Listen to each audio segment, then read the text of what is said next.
नमस्ते, मी दीपाली दीपश्रेष्ठ किचनमध्ये तुम्हा सगळ्यांचे स्वागत करते। तर आज मी तुम्हाला एकदम कमी साहित्यामध्ये मच्छी कशी फ्राय करायची ते सांगणार आहे। रेसिपीला सुरुवात करण्याआधी तुम्हाला एक विनंती आहे की तुम्ही जर माझ्या चॅनलवरती नवीन असाल आणि माझ्या चॅनलला अजूनपर्यंत सबस्क्राइब केलं नसेल तर चॅनलला लगेच सबस्क्राइब करा आणि हो जे बाजूला बेल आयकॉन दिसते ना तिथे सुद्धा लगेच क्लिक करा, म्हणजे मी माझ्या नवनवीन ज्या रेसिपी आहेत त्या अपलोड केल्या की त्याचे नोटिफिकेशन सगळ्यात पहिल्यांदा तुम्हाला मिळेल आणि तुम्हाला माझ्या पद्धतीने नवनवीन रेसिपी शिकता सुद्धा येतील। आणि तुमची सेम रेसिपी बनवण्याची पद्धत जर वेगळी असेल तर मला ती कमेंट करून नक्की सांगा। आणि मी जी फिश फ्राय केले आहेत ती पद्धत जर तुम्हाला आवडली तर व्हिडिओला लाईक करा आणि तुमच्या फ्रेंड्स अँड फॅमिलीला नक्की शेअर करा। चला तर मग आता रेसिपीला सुरुवात करूया। तर आज मी मार्केटमधून सुरमई आणली आहे। तर सुरमई आहे ती बघा मी मार्केटमधूनच कटिंग करून आणलेली आहे। तर हे जे आहे पीस ह्याचा आपल्याला रस्सा करायचा आहे आणि ही जी सुरमई आहे ती मी फ्राय करणार आहे। तर फ्राय करताना मसाला कसा तयार करायचा वगैरे ते सगळं मी तुम्हाला सांगणार आहे। तर सगळ्यात पहिल्यांदा सुरमई आहे ती मी स्वच्छ धुवून घेते। तर इथे मी सुरमई 2 ते 3 वेळा स्वच्छ करून घेतलेली आहे आणि इथे जे मध्यभागी जी घाण वगैरे असते ती सुद्धा काढून घेतलेली आहे। आणि मी ही सुरमई आहे ती फ्राय करणार आहे आणि याचा रस्सा बनवायचा आहे, त्यामुळे ही मी बाजूला काढलेली आहे। तर आता जी मच्छी फ्राय करायची आहे त्याच्यासाठी जो मसाला तयार करणार आहे तो मी तुम्हाला दाखवते। मच्छीला लावण्यासाठी जो मसाला तयार करायचा आहे त्याकरता सगळ्यात पहिल्यांदा इथे मी तिखट मसाला घेतलेला आहे। हा मी 4 चमचे काढून घेते। आपली मच्छी जास्त आहे त्यामुळे जास्त मसाला आपल्याला तयार करून घ्यायचा आहे। त्यानंतर मीठ, इथे मी 2 चमचे मीठ घेते, म्हणजे हा माझा मिठाचा अंदाज आहे।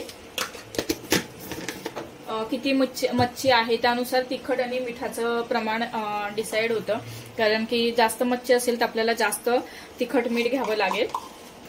त्यानंतर हळद, त्यानंतर धना पावडर, त्यानंतर जिरा पावडर आणि त्यानंतर इथे मी कोकम आहे ते पाण्यामध्ये टाकून ठेवलं होतं, एक अर्धा तासापूर्वी टाकून ठेवलं होतं। तर आता हे जे कोकमाचं पाणी आहे ते ह्याच्यामध्ये ऍड करून हा जो मसाला आहे तो छान असा मिक्स करून घ्यायचा आहे। आता ह्यातली मी अर्धीच मच्छी फ्राय करणार आहे, त्यामुळे अर्ध्या मच्छी करता थोडासाच मी मसाला तयार करून घेतलेला आहे आणि थोडं पाणी वापरायचं, कारण की जास्त कोकमाचा वापर केला तर त्याला आंबट चव येईल, त्याकरता थोडं पाणी सुद्धा वापरायचं। आणि कोकम जर जास्त आंबट असेल तर थोडासा सागळ यूज करायचा आहे, किंवा तो जो रस आपण जो तयार केलेला आहे कोकमाचा तो थोडासाच वापरायचा आहे। आता हा जो आपण मसाला तयार केला आहे त्याची जी कन्सिस्टन्सी आहे ती आपल्या मच्छीला हा मसाला व्यवस्थित असा लागला पाहिजे अशा प्रकारे ठेवायचा आहे। हे बघा, कारण की तुम्ही जास्त सुका मसाला तयार केला तर तो मच्छीला लागणार नाही। हे बघा आता कसं व्यवस्थित असं हे लागत आहे मच्छीला, तर अशा प्रकारे लागला पाहिजे त्या प्रकारे तो मिक्स करून घ्यायचा आहे। जास्त पातळ नाही करायचा किंवा एकदम घट्ट पण नाही करायचा, घट्ट केला तर तो व्यवस्थित असा लागणार नाही मच्छीला। तर अशाच प्रकारे मी मच्छी आहे ते व्यवस्थित अशी मसाल्यामध्ये डिप करून घेते। तर इथे मी मच्छीला व्यवस्थित असा मसाला लावून घेतलेला आहे। हे बघा, तर याचा मसाला लावून झाला की मच्छी एक 20 मिनिटं किंवा अर्धा तास, 1 तास सुद्धा मॅरिनेशनसाठी ठेवली तरी चालेल, कारण की व्यवस्थित मग त्याला मसाला लागतो, म्हणजे त्याच्यामध्ये आतमध्ये सुद्धा छान मसाला असा मुरला जातो। त्यासाठी अर्धा ते 1 तास आपण याला साईडला ठेवून देऊया आणि त्याच्यानंतर मग आपण फ्राय करूया। तर आता इथे मी एक प्लेट घेतलेली आहे आणि अर्धा तास मी मच्छी मसाला लावून तशीच ठेवून दिली होती। त्याच्यानंतर आता ह्या प्लेटमध्ये आपल्याला सगळ्यात पहिल्यांदा रवा काढून घ्यायचा आहे। त्यानंतर 2 चमचे तांदळाचं पीठ आणि थोडंसं मीठ, आता हे व्यवस्थित असं मिक्स करून घ्यायचं आहे। आणि जी मच्छी आहे आपली ती अशी डीप करून घ्यायची। तर अशा प्रकारे तुम्ही सगळी मच्छी अशी डीप करून ठेवू शकता, किंवा एका साईडला तवा गरम करून त्याच्यामध्ये अशी लगेच डीप करून डायरेक्ट तव्यामध्ये सुद्धा टाकू शकता। तर अशा प्रकारे मी सगळ्या मच्छ्या व्यवस्थित अशा डीप करून घेते। तर आता इथे पॅन गरम झालेला आहे, आपण याच्यामध्ये तेल ऍड करून घेऊया।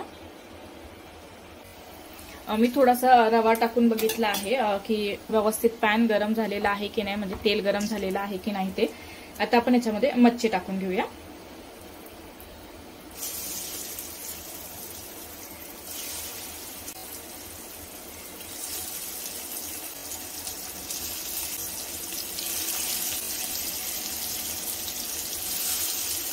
आणि आता ही जी मच्छी आहे ही आपल्याला दोन्ही बाजूने फ्राय करून घ्यायची आहे.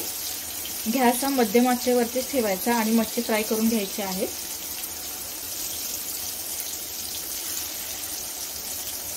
तर मच्छी आपण आहे ना ती पलटी करून घेऊया.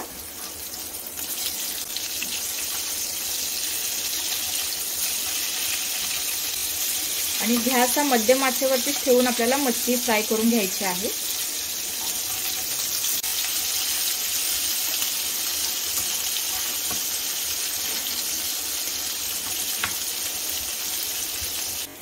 आता मच्छी आहे ती आपली फ्राय करून झालेली आहे. आता हिला मी प्लेटमध्ये काढून घेते. आपली मच्छी तर मस्त तळून झालेली आहे आणि मच्छीचा कोणताही प्रकार असेल तर तो माझा नेहमीच फेवरेट असतो. तर मच्छी फ्राय करता करताच खूप अशी भूक लागलेली आहे. तर तुम्ही पण अशा सोप्या पद्धतीने मच्छी नक्की फ्राय करून बघा आणि अशाच नवनव्या रेसिपीसोबत आपण भेटत राहूयाच. तोपर्यंत चविष्ट खा, हेल्दी राहा, आनंदी राहा. थँक्यू.